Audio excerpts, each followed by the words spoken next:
नमस्कार दोस्तों, VH news में आपका स्वागत है। मैं हूं आपके साथ अजहर अंसारी। ज़रा सोचिए कि आप जिस शहर में रहते हैं वहां के लोकल कोतवाल से अगर आपका झगड़ा हो जाए तो वो आपके साथ क्या करेगा। इसका अंदाज़ा लगाना मुश्किल नहीं है, लेकिन यहाँ फसाद था एक केंद्रीय मंत्री के साथ और सामने थी 100 से ज़्यादा वकीलों की टीम। लेकिन महिला में विश्वास था और केंद्रीय मंत्री के खिलाफ सुप्रीम कोर्ट में महिला की जीत हुई। दोस्तों, हम बात कर रहे हैं पूर्व केंद्रीय मंत्री एमजे अकबर की, जिनके ऊपर मीटू के चार्जेस लगे हुए थे। मीटू क्या होता है, पहले एक लाइन में वो जान लीजिए।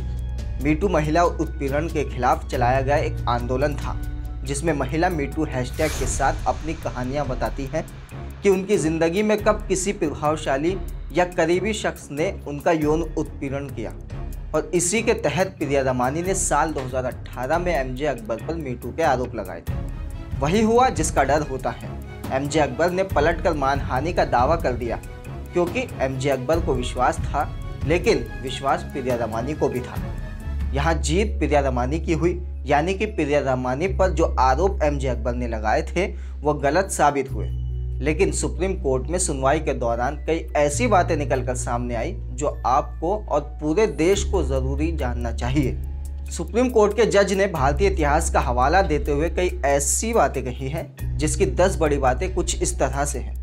पहला, कि किसी महिला को यौन शोषण के खिलाफ अपनी आवाज़ उठाने पर आपराधिक मानहानि के बहाने दंडित नहीं किया जा सकता, क्योंकि महिला के जीवन और सम्मान की कीमत पर प्रतिष्ठा के अधिकार को संरक्षित नहीं किया जा सकता है।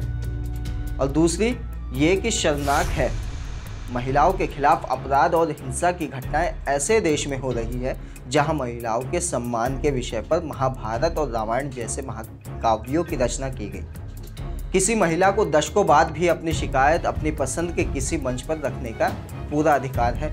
ये नज़रअंदाज नहीं किया जा सकता है कि ज़्यादातर समय यौन उत्पीड़न और दुर्व्यवहार का अपराध बंद दरवाजों के पीछे या निजी तौर पर किया जाता है।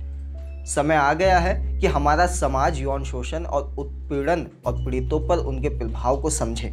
समाज को समझना चाहिए कि दुर्व्यवहार करने वाला व्यक्ति बाकी लोगों की ही तरह है और उसका परिवार और दोस्त है और समाज में भी उनका सम्मान है।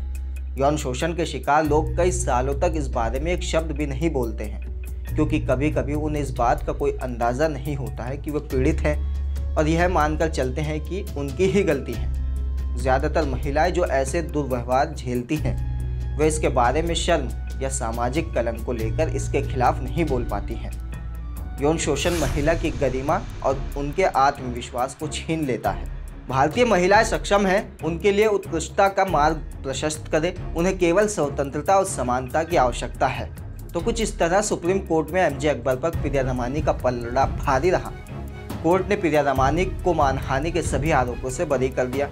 ये जीत सिर्फ प्रिया रमानी की जीत नहीं है, ये प्रेरणा है उन सभी महिलाओं के लिए जो प्रभावशाली ताकतों के खिलाफ अपनी आवाज़ नहीं उठा पाती है, जैसा अक्सर देखने को मिलता है। तो इस पूरे मामले पर आपकी क्या राय है, हमें ज़रूर लिखें। ऐसे मुद्दों पर आपकी राय बेहद ज़रूरी है।